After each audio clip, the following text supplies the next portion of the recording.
y sin provecho. Al hombre que cause divisiones después de una y otra amonestación, deséchalo, sabiendo que el tal se ha pervertido y peca y está condenado por su propio juicio.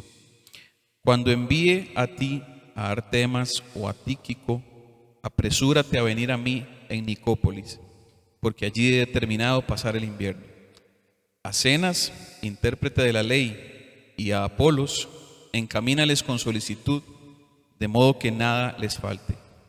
Y aprendan también los nuestros a ocuparse en buenas obras para los casos de necesidad, para que no sean sin fruto. Todos los que están conmigo te saludan. Saluda a los que nos aman en la fe. La gracia sea con todos vosotros. Amén. Muy rápido voy a tratar de sintetizar lo que los últimos 6 mensajes vimos. De verdad va a ser muy rápido. Estamos concluyendo una carta que empezó describiéndonos cómo luce la fe de aquellos a quienes Dios ha escogido. ¿Recuerdan al inicio? La fe de los escogidos. La fe que se evidencia en una vida con 2 cosas, una vida de piedad y en un corazón que pone su mirada en lo eterno. Yo resumí el primer sermón, el segundo.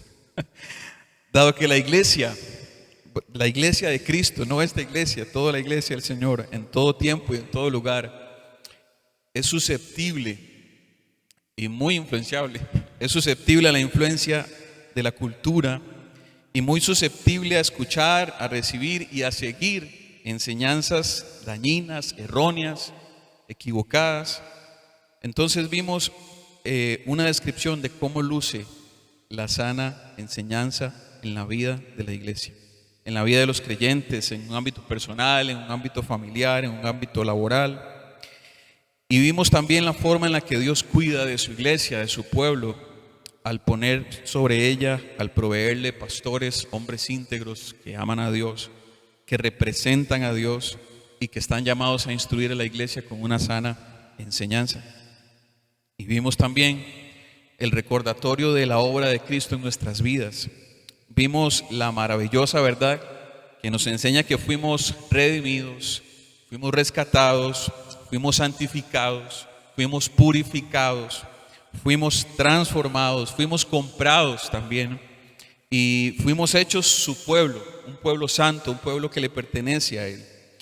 Y como tales hemos sido llamados a reflejar ante el mundo, ante la sociedad, aún ante las autoridades de gobierno, hemos sido llamados a reflejar el carácter y los deseos de Dios, de ese Dios al que ahora pertenecemos, porque Él nos compró.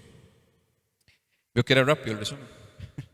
En este contexto, entonces, la carta cierra instándonos a permanecer ocupados en buenas obras y en evitar desgastarnos en cosas que no son provechosas para nadie, ni para la iglesia, ni para el que no es creyente tampoco. Entonces, entremos al verso 8, al desarrollo de esta sección.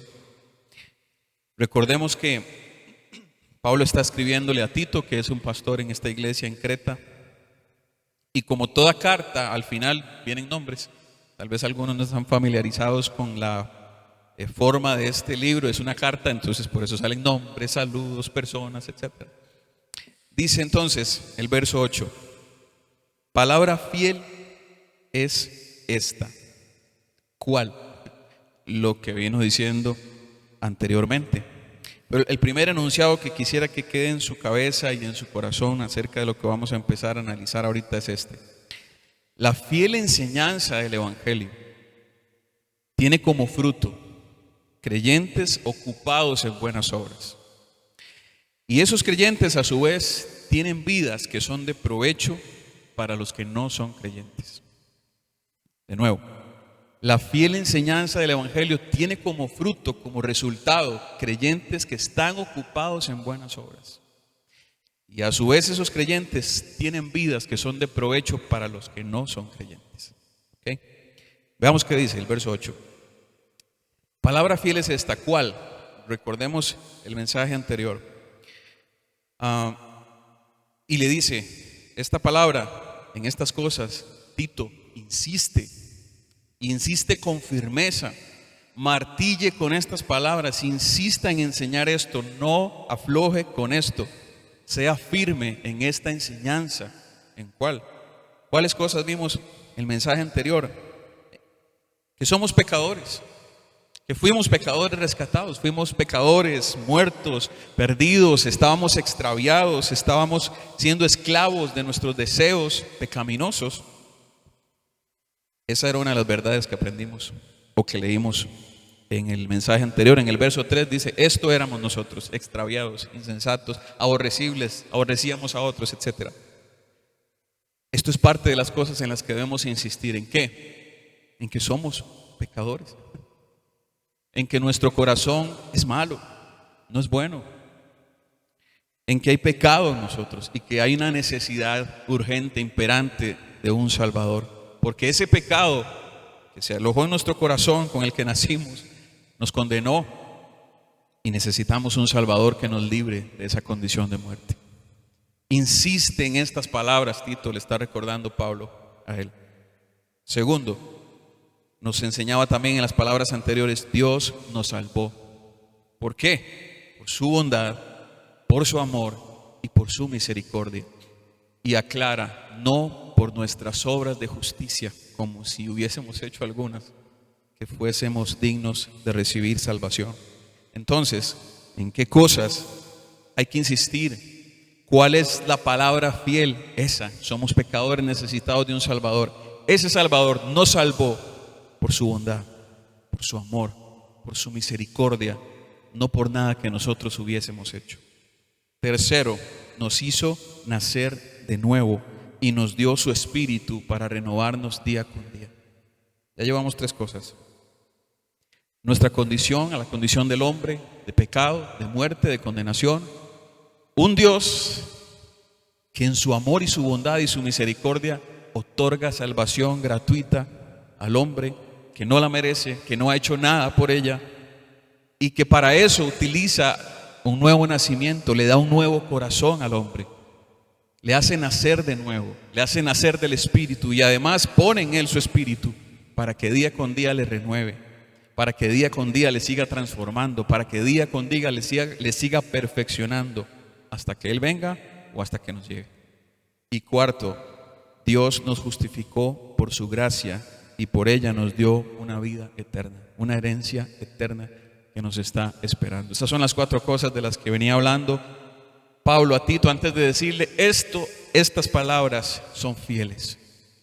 Insiste en enseñar esto, persiste en enseñar esto, sé firme en enseñar esto. Entonces la iglesia no se puede cansar de escuchar esto. La iglesia no se puede cansar de escuchar estas verdades que son el centro del Evangelio. Lo que fuimos, nuestra naturaleza, lo que Cristo hizo, por qué razón lo hizo y qué nos está esperando después de haber recibido esa vida nueva que Él nos da. Entonces, volvamos al verso 8.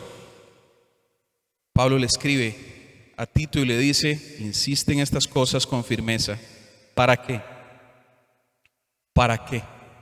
Esa palabra ¿para qué? El griego de esta palabra se escribe así, ina, y tiene una connotación de propósito. Es una conjunción que implica un propósito. El propósito, la razón para la que debes insistir con estas palabras, Tito, es esta: que los que creen en Dios, los creyentes, los nacidos de nuevo, los hijos de Dios, la iglesia, cuando escuche estas cosas, cuando escuche al predicador, al pastor insistir en estas cosas, ¿para qué? ¿Qué dice su Biblia ahí? Los que creen en Dios deben escuchar estas cosas para que procuren ocuparse en buenas obras. El resultado de insistir en esta enseñanza, en la enseñanza del Evangelio, tiene como objetivo, tiene como fin, tiene como propósito llevar al oyente a procurar estar ocupado en buenas obras. Y esa palabra procurar implica estar al frente, estar de primero, como cuando en algunas películas o series o fábulas hay una línea de personas aquí y hay una tarea que nadie quiere hacer, ¿verdad? Y el que está al frente en general dice: El que vaya a hacerlo de un paso al frente. Y todos los demás se echan para atrás, ¿verdad? Procurar significa que cuando dicen, ¿quién lo puede hacer? Yo doy el paso al frente y levanto la mano yo. Procurar significa dar el paso al frente. Significa tomar el liderazgo. Significa ser intencional en eso.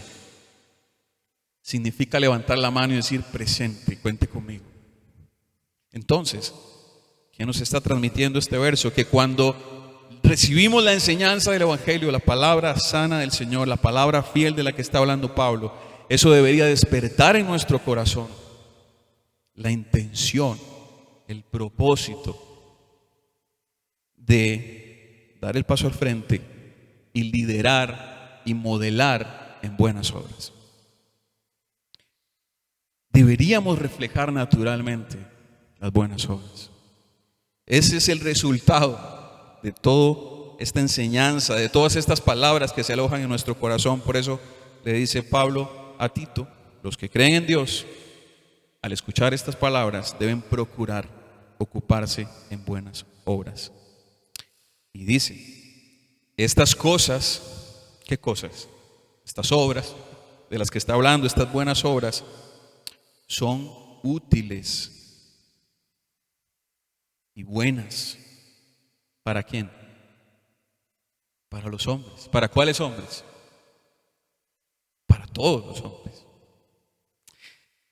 Lo que está diciendo antes es, los que creen en Dios deberían ser modelos, deberían modelar las buenas obras, deberían servir de ejemplo, deberían ser los primeros en levantar la mano ante una necesidad, ante una oportunidad de servir, ante la oportunidad de hacer algo por alguien que necesita ayuda.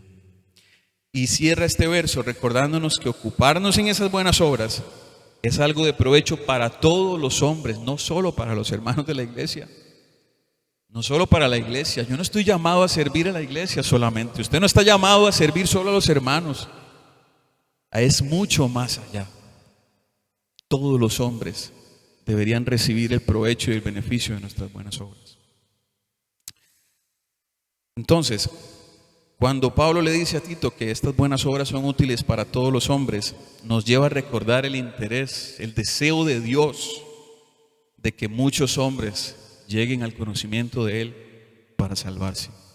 Y en eso, nosotros, la iglesia, está llamada a tener un papel activo, no pasivo.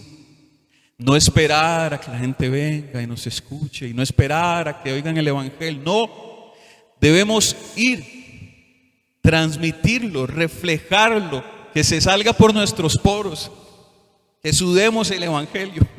Que las obras que hacemos hablen de lo que creemos. Que seamos útiles para los hombres. Debemos tener un papel intencional, activo. Por eso usa la palabra procure. Sea intencional en hacerlo. ¿Ven? Tal vez terminaría este verso preguntando dos cosas. ¿De cuánta utilidad estamos siendo para los que no son creyentes? ¿Cuán útil es lo que hacemos y la forma en la que vivimos para aquellos que no son creyentes? ¿En qué medida estoy siendo yo de bendición para mi prójimo que no es creyente? Y algo más, ¿de qué maneras entonces yo podría ser útil para aquel que no es creyente? ¿De qué maneras aquel que no cree, que no es cristiano, que no quiere a Dios en su vida, de qué manera yo podría despertar de alguna forma el deseo de que esa persona quiera conocer al Dios que yo tengo? ¿De qué manera? Vamos al verso 9. Dice, pero evita.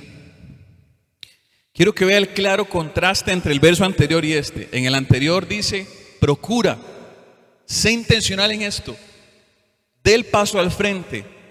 Y ahora dice, evítelo. Ahí sí es el paso para atrás. ¿Quiénes se apuntan para la fiesta? Yo no, gracias. No cuente conmigo. Es un contraste donde Pablo le dice a Tito, en esto ocúpese y esto evítelo. acérquese a esto, procure esto, insista con esto, aléjese de esto. No se meta en estas cosas. ¿Ok? Evita, ¿qué? Las cuestiones necias, las genealogías, las contenciones, las discusiones acerca de la ley. ¿Por qué? Porque son vanas, porque no son provechosas. Entonces, el segundo enunciado que quisiera dejar en su cabeza, en su mente, en su corazón es este: las discusiones, las controversias, las contiendas que hay entre creyentes son inútiles, son infructuosas, no son de provecho y llevan a la perdición a los oyentes. Devuélvase un poquito en su Biblia, busque 2 de Timoteo, en el capítulo 2. Leamos este verso, 2 de Timoteo. Recuerde que estas cartas de Timoteo y la de Tito son muy similares en su forma, en su estructura, incluso en su contenido también, y tienen un propósito similar. Dice 2 de Timoteo 2, verso 14. ¿Qué le dice Pablo a Tito? Le dice: recuérdales esto, exhortándoles delante del Señor, ¿qué? Que no contiendan sobre palabras, que no discutan, que no peleen. ¿Por qué? Porque eso no aprovecha para nada. Sino, ¿qué es lo que provoca? ¿Qué es lo que produce las contiendas, las controversias, las discusiones sobre genealogía, sobre las obras de la ley? ¿Qué es lo que produce? La perdición de los oyentes. La perdición de los oyentes. Según A.T. Robertson, en su comentario al texto griego, el tipo de discusiones, volviendo a Tito, el tipo de discusiones que se daban en este contexto, en esta carta, en esta iglesia, tenían que ver con luchas verbales, de palabras, ¿verdad? Acerca de reglas mosaicas, o sea, acerca de la ley de Moisés. Reglas farisaicas, o sea, las que los fariseos establecieron también. Y reglas gnósticas, que era una cuestión cultural. Hemos hablado del gnosticismo muchas veces en otros contextos. Discusiones, la iglesia discutiendo acerca de las reglas de las leyes de Moisés, de las que dieron los fariseos, de lo que dice el gnosticismo, y en medio de esas discusiones la iglesia dando vueltas, mientras que el que está perdido los escucha y los ve. ¿Y qué producen esas discusiones en el que no es creyente? Es decir, nos está hablando de discusiones por rituales, que es mucho de lo que tenía la ley mosaica, por festividades judías, también provenientes de la ley mosaica, que si hay que guardar este día o el otro, que si hay que hacer esto de esta manera o el otro, que aquel ritual dice que tiene que limpiarse aquí, allá, que lavarse, que ponerse, que quitarse. Discusiones. ¿Recuerdan cuando Jesús sanó en varias ocasiones a un hombre de la mano seca en un día de reposo, en un sábado? Y los fariseos, lejos de alegrarse porque hizo un milagro y sanó la mano de aquel hombre, lo señalaron por decirle: ¿qué? ¿En día de reposo sanó a un hombre? Dios mío. Así de absurdo como lo vemos hoy pasó. Discusiones por leyes humanas de los fariseos, como lavarse las manos. ¿Recuerda ese episodio también? Los discípulos tienen hambre de Jesús, toman un fruto sin lavarse las manos, y es todo un escándalo los fariseos. ¿Por qué esos discípulos no se lavan las manos para comer? Leyes de hombres. Discusiones acerca de elementos místicos que traía consigo el gnosticismo también. Entonces, tratemos de aterrizar eso en ejemplos nuestros hoy, en nuestra cotidianidad. Hoy en día podríamos ver ese tipo de discusiones reflejadas en cosas como: ¿hay que guardar o no hay que guardar el sábado? A la iglesia hay que vestirse de forma, de manera formal, o se puede ser informal. Que si puedo llevar gorra o pantaloneta o en tenis, o tengo que ir en saco, en corbata o en jean, se puede. Las mujeres deberían usar unos pantalones. Están bien esos accesorios que se pone aquí la muchacha, y que las pinturas y que los aretes y toda esa cuestión. ¿Se pueden o no se pueden usar tatuajes? ¿Se puede o no se puede tomar una cerveza o un vino o un guaro o lo que sea alcohólico, de bebida alcohólica? ¿Hay problema en que yo me ausente así ocasionalmente un domingo? ¿Eso qué tal?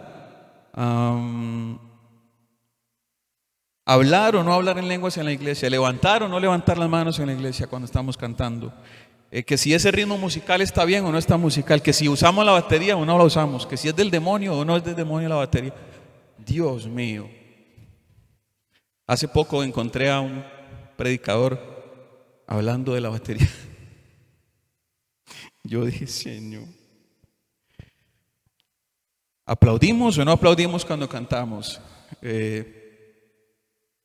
¿Puedo o no puedo escuchar música secular? ¿Se puede volver a casar el que se divorció? Y etcétera, etcétera, etcétera. Para algunos puede ser risible, pero hay muchos lugares donde esto es el centro de la predicación. Todas estas cosas.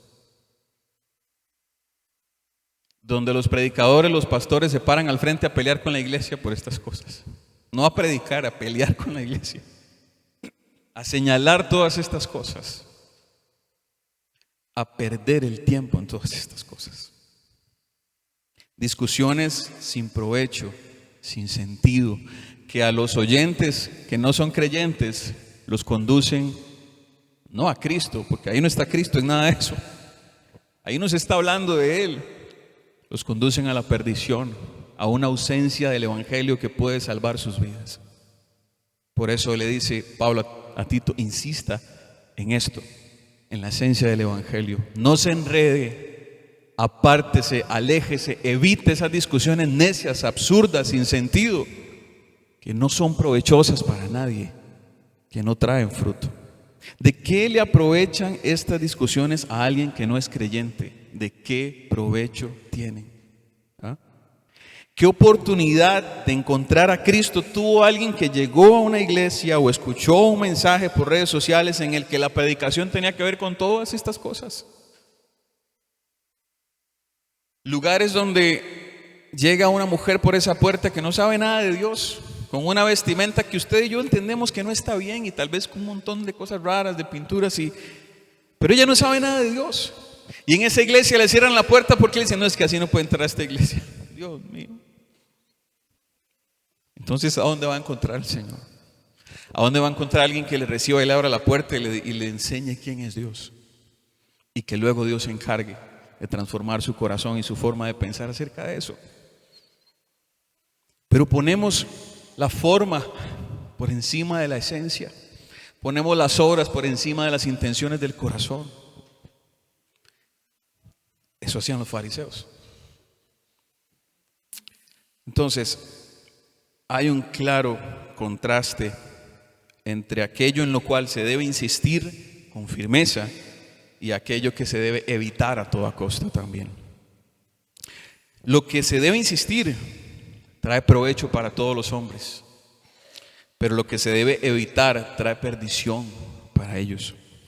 ¿Cuál es el común denominador de esta instrucción? ¿Qué elemento es el que determina si insisto en una cosa o no, o si evito una cosa o no? Al final nos enseña esto, el provecho que esto le traiga a los hombres.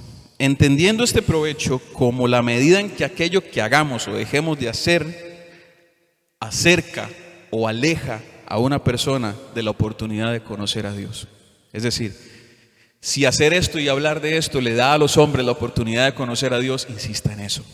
Si hacer esto o dejar de hacer aquello hace que los hombres se pierdan la oportunidad de escuchar el evangelio y de conocer a Dios, evite todo eso. Es decir, si esto es útil para que los hombres conozcan a Dios, hágalo. Si no, deséchelo, evítelo. Otro ejemplo.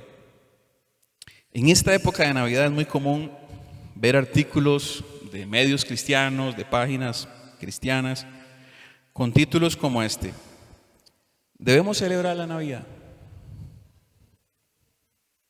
¿Es bíblico poner un árbol de Navidad? ¿Nació Jesús en diciembre o no?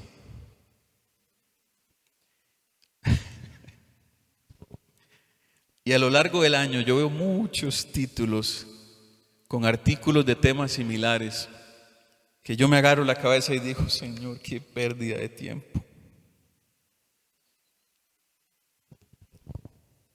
Vacíos, vanos, de poco provecho, que lo único que invitan es a discutir, a pelear, a tener diferencias, a hacer controversias, a que nos agarremos entre nosotros. Y lo triste es para ver quién tiene la razón. Y detrás de eso, ¿qué hay? Un orgullo, una soberbia, una altivez por demostrar lo que yo sé que es lo correcto. Porque no lleva detrás la intención de edificar a alguien, de acercar a alguien a Dios, porque los que no son creyentes ni siquiera le dan importancia a estas tonteras, de verdad. Y a veces la iglesia se enreda tanto en estas tonterías, perdiendo el tiempo en eso, mientras que muchos a su alrededor se están muriendo sin Dios.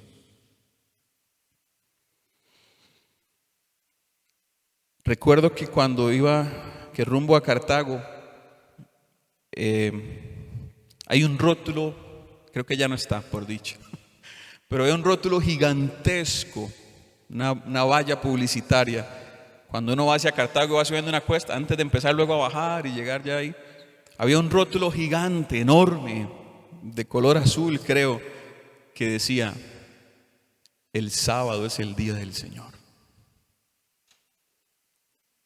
Y yo le decía a mi esposa, le decía, qué pérdida de dinero la de esa iglesia o quien sea que haya puesto ese rótulo. ¿En qué esa publicidad edifica a alguien que no es creyente? ¿Qué provecho le trae? En vez de decir algo como necesitas al Señor o busca a Cristo o lo que sea, pero el sábado es el día del Señor. Qué manera de perder el tiempo y los recursos, teniendo la oportunidad de poder poner algo ahí que le traiga vida a alguien que está muerto. Algo inútil, vano y sin provecho. Pero la orden, la instrucción para la iglesia al respecto es clara: eviten este tipo de controversias, evítenlas, porque no traen provecho para nadie. ¿Okay? Veamos qué dice el verso 10 y el verso 11. Dice: al hombre que cause divisiones después de una y otra amonestación, deséchalo. Ese hombre se ha pervertido, peca, está condenado por su propio juicio. Esta es la tercera idea que quiero dejar en su cabeza. En la iglesia no debe haber espacio ni tolerancia para la división.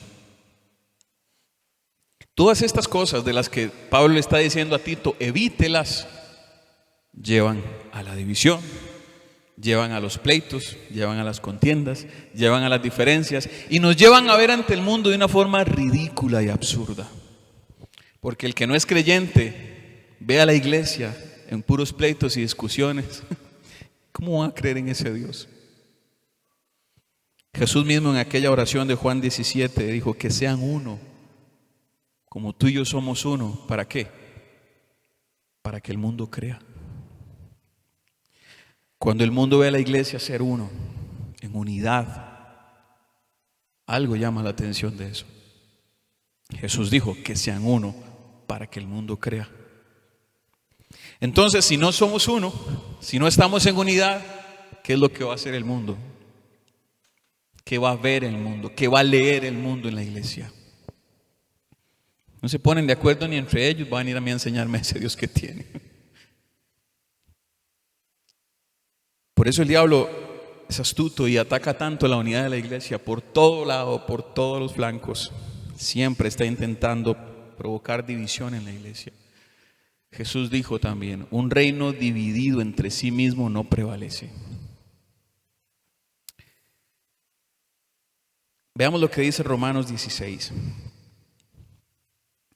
Romanos capítulo 16, este es el final de esta carta. En la iglesia no debe haber espacio ni tolerancia para la división. Romanos 16, dice el verso 17 y 18. Les ruego, hermanos, que se fijen en los que causan divisiones y tropiezos en contra de la doctrina que ustedes han aprendido y que se aparten de ellos. ¿De quién? De los que causan divisiones, de los que traen tropiezos, de los que hablan cosas contrarias a la doctrina, a la sana doctrina que se ha aprendido. Verso 18, porque esas personas, porque aquellos que están causando divisiones y controversias y enseñan cosas contrarias a la enseñanza, esas personas no sirven a nuestro Señor Jesucristo, sino que esas personas se sirven a sí mismas, se sirven a sus propios vientres, están pensando en ellas, quieren reconocimiento para ellas. Y esas personas usan palabras suaves. Hay que tener tanto cuidado, porque aquel que trae división y controversia rara vez lo hace de una forma fácil de identificar. Rara vez la división y la ponzoña y todo eso llega de alguien que vemos fácilmente hacer eso. Generalmente es sutil, generalmente se difunde sin que nadie sepa hasta que explota algo. Y dice Pablo a los romanos, esas personas usan palabras como suaves y lisonjas, con suaves palabras y lisonjas que son como adulaciones, como hablarle muy bonito a usted y exaltarle un montón de cosas a usted y decirle todo. Y con esas palabras suaves y con esas lisonjas engañan el corazón de los ingenuos. Alguien que tal vez está conociendo apenas de la palabra del Señor, está viniendo a la iglesia, está aprendiendo, tiene un corazón que recibe todo lo que escucha y llegan este veneno a su corazón y daña la enseñanza en su mente y en su corazón. ¿Qué está diciendo Pablo acerca de esto? Dice, identifíquenlos, fíjense en ellos, apártense de ellos. Ellos traen tropiezo. Y entonces, volviendo a Tito, ¿qué está diciendo Pablo a Tito acerca de estas personas? Les dice, al que cause divisiones, después de amonestarlo una y otra vez, deséchalo, está pervertido, se está condenando a sí mismo, peca. Es tan vano ocuparse en estos pleitos y estas discusiones relacionadas con el judaísmo, con el legalismo, con el misticismo de los gnósticos, que Pablo instruye a Tito hasta el extremo de expulsar de la iglesia a quien insista en generar estas divisiones originadas por este tipo de discusiones. Y las referencias que acompañan este texto apuntan a Mateo 18, ese capítulo donde Jesús habla de amonestar de diferentes maneras y en diferentes ocasiones al que peca contra la iglesia, hasta llegar al punto donde Jesús dice, si no escucha, si no atiende cuando usted haga esto y aquello y lo llame una y otra vez y conversen y traiga testigos, etcétera, dice, considérelo a alguien que no es creyente. Considera a esa persona como no creyente. Y es lo mismo que estábamos leyendo en Romanos también. De nuevo la pregunta, ¿qué provecho tiene una persona de estar escuchando este tipo de discusiones legalistas? ¿De cuánto provecho estamos siendo para nuestro prójimo, sea creyente o no? Con nuestras acciones y con nuestras palabras. Vayamos ahora al verso 12. Leamos del verso 12 al 15. Pablo le está diciendo a Tito, voy a mandarle a alguien. No sé si es Artemas o es Tíquico, pero le voy a mandar a uno de ellos. Cuando yo se lo mande, cuando esa persona llegue, usted apresúrese a venir a mí. Yo estoy en Nicópolis. Yo decidí pasar ahí el invierno. Venga aquí donde estoy yo. le da otra instrucción respecto a otra persona que se llama Zenas, un intérprete de la ley, un maestro de las escrituras. A Zenas y también a Apolos, encamínalos con solicitud. Esa palabra solicitud es también la diligencia. Tiene relación con la de procurar también. Encamínalos con solicitud, de modo que, esa es una palabra similar al para qué. ¿Cuál es el propósito? Que nada les falte. Encárguese, Tito, de que a Zenas y a Apolos no les falte nada. Vaya, tópelos, tráigalos, atiéndalos, encárguese, asegúrese de que no les falte nada. Verso 14. Y aprendan también los nuestros, ¿a qué? A ocuparse en buenas obras para los casos de necesidad. ¿Y cuál es el propósito de eso? Para que no estén sin fruto. Para que no estén sin fruto. ¿Qué vemos del verso 12 y todos los que leímos? Ejemplos prácticos de esa insistente enseñanza de Pablo de Tito, decirle ocúpese en buenas obras. Cuando habla de Zenas y de Apolos, está hablando de hospedaje, de alimentación. De si hay que llevarlos y traerlos, vaya, llévelos, atiéndalos, ocúpese de que no les falte nada. Ocuparse en buenas obras, aquí como ejemplo, nos pone a atender necesidades de los otros. Pensar en esos otros que vienen para acá y atender a esos otros que vienen para acá. Ahora, hay algo muy interesante en el verso 14. ¿Cuál es el verbo que aparece ahí? Aprendan. Aprendan. ¿Quiénes? Los nuestros. ¿Quiénes son los nuestros? La iglesia, los creyentes, los hermanos en la fe. Pablo le está diciendo a Tito que la iglesia aprenda. Es decir, que puede ser que no lo sepa. Puede ser que si la iglesia no está viviendo en reflejar estas buenas obras es porque no sabe que tiene que reflejar esas buenas obras. Entonces Pablo le dice a Tito que la iglesia, que los hermanos, que los creyentes aprendan a estar ocupados en buenas obras. ¿Qué es lo que pasa, hermano? Que cuando la iglesia no está ocupada en pensar cómo servir a otros, en atender y buscar las necesidades de otros, en hacer algo por los demás, ¿qué termina haciendo? Chismeando, peleando, discutiendo entre sí, viendo el punto negro en la sábana blanca, viendo a quién juzgar, viendo a quién señalar, porque no se ocupa, porque no está ocupado, porque está perdiendo el tiempo, porque no está haciendo nada de provecho por otros. Cuando yo no hago nada de provecho por otros, voy a terminar muy probablemente cayendo en esto, en andar viendo los errores de los demás, en andar señalando los pecados de los demás, en andarme preguntando, ¿y por qué será que no vino el domingo? Y lo que menos hace es ir a preguntarle de frente a esa persona, hermano, ¿qué le pasó? ¿Todo bien? No, solo habla con otros de que hace tiempo no viene, ¿verdad?, a la iglesia. Y terminamos en eso. En discusiones sin sentido, perdiendo el tiempo, hablando mal de otros, criticando a otros. Y mira al pastor y vea cómo vino.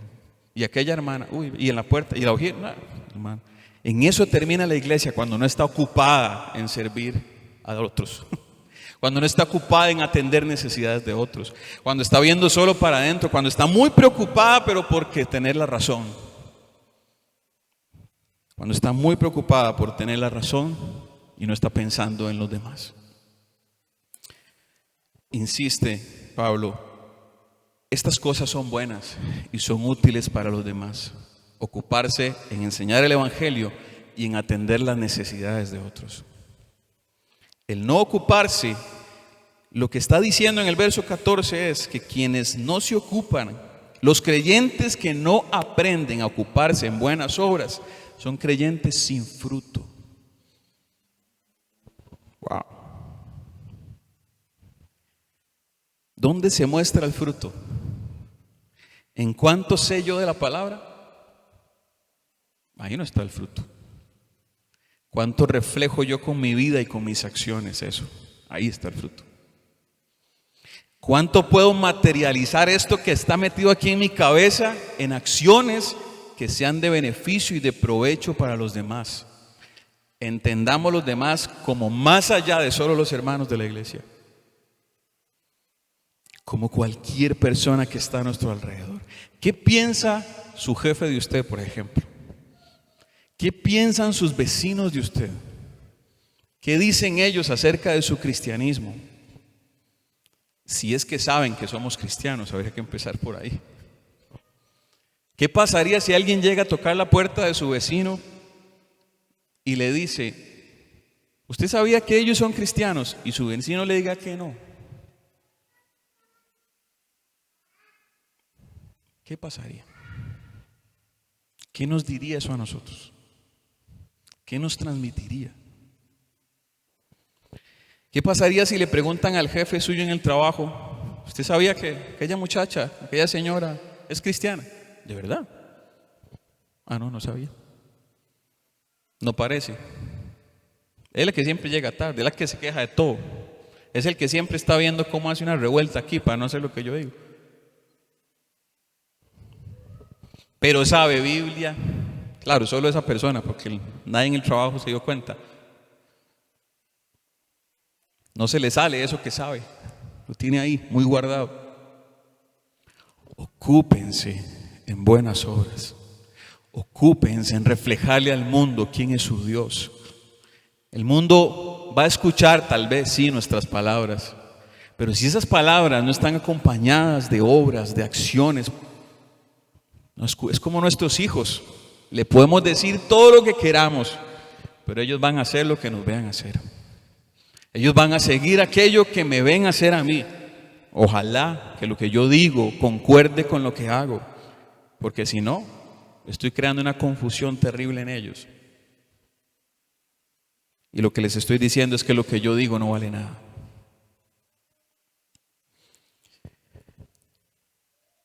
Dice el verso 14: ocúpense en buenas obras para los casos de necesidad. De alguna manera apunta a una obra social. Y no es que la iglesia, su objetivo primordial es hacer obra social, eso lo entendemos bien, pero debe ser parte de lo que se vea en nosotros. La obra social, el hacer algo por el necesitado, por el que no puede hacerlo por sí mismo. No mantenerse ocupado en estas buenas obras equivale a ser un creyente sin fruto. Perdone que se lo diga así crudo: un creyente inútil, un creyente que no es provechoso para su prójimo. Así podríamos estar hoy, inútiles, o sea, que no somos útiles. No se ofenda, hermano, inútil quiere decir no soy útil. No soy de provecho. Puede ser que sea un creyente que no es de provecho. Aprender implica que debo aprendan a ocuparse en buenas obras, ¿recuerdan? Aprender implica que debo poner de mi parte en la búsqueda de ese conocimiento y de poner en práctica ese conocimiento. En este caso, en este ejemplo que nos está mostrando acá, implica ejercitarme en identificar necesidades que están a mi alrededor. De nuevo, no solamente de mis hermanos en la fe. Necesidades a mi alrededor de mi casa, de mi trabajo, en mi familia. Ejercitarme en aprender a hacer buenas obras es afinar mi ojo para ver dónde alguien está necesitando algo, ayuda de algún tipo. Y no estoy hablando de dinero o cosas económicas solamente, mucho más que eso. Mucho más que eso. Implica buscar de manera intencional de qué manera satisfacer esa necesidad que yo estoy viendo, que estoy identificando. Implica moverme y mover a otros para hacer lo que sea con tal de cubrir esa necesidad. Nuevamente, esto no es lo más importante, pero esto realmente le va a hablar al mundo de quién es nuestro Dios. Cuando una persona en el mundo recibe ayuda de alguien creyente o de una organización cristiana, lo que sea, tal vez se despierte esa pregunta: ¿y por qué están haciendo eso por mí? Gente que ni me conoce. gente que no sabe nada de mí, gente que está atendiendo una necesidad que yo tengo y no tienen por qué hacerlo. ¿Qué los mueve a hacer esto? Y podemos estar despertando ahí en el corazón de alguien que no es creyente el deseo de conocer a ese Dios que nosotros tenemos. La misión de iglesias a la que pertenecemos nos ha dado muchos ejemplos de esto, de buscar esas formas intencionalmente. Voy a mencionar solo algunos. El comedor en Haití, el orfanato en Haití, el aporte a misioneros que han venido a predicar y decirme: es que yo estaba predicando en India y andaba en una bicicleta, pero me la robaron o se dañó, y ver a la iglesia recogiendo un dinero para decirle: tome, cómprese una moto, una bici y siga predicando ahí en India. La atención a inmigrantes, recuerdan, a la iglesia atendiendo a los venezolanos también, dándoles comida, dándoles techo y sobre todo dándoles el evangelio también. En esa crisis de los venezolanos, los pozos de agua en Haití, el trabajo con adultos mayores, el apoyo en zonas de desastres naturales como ahora lo que pasó en Guanacaste. Este fin de semana andan 60 personas en Talamanca atendiendo también a esa población. Hay muchas cosas, pero muchas cosas que podemos hacer. La pregunta es: ¿estamos realmente ejercitándonos en ver esas necesidades a nuestro alrededor y en hacer algo para satisfacerlas? ¿Estamos siendo de provecho para la sociedad? Decía la instrucción al inicio del capítulo 3, cuando Pablo le decía a Tito que le recuerde a la iglesia que se sujeten a los gobernantes, que obedezcan, les dice que estén dispuestos para toda buena obra. ¿De qué manera podemos nosotros participar de las iniciativas que tal vez vienen del gobierno, pero son de bien social? ¿En qué medida la iglesia se involucra en eso y dice: sí, yo también voy a hacer un brazo para hacer esto? Se va a atender una población en necesidad, la iglesia métase ahí, trabaje ahí también. Sea parte de esas buenas acciones. ¿Qué importa si no nacieron en la iglesia? Se trata de reflejar a nuestro Dios, reflejar su corazón, reflejar sus deseos. Termino con esto. Una vida transformada por el poder de Dios. La vida de un creyente que nació de nuevo.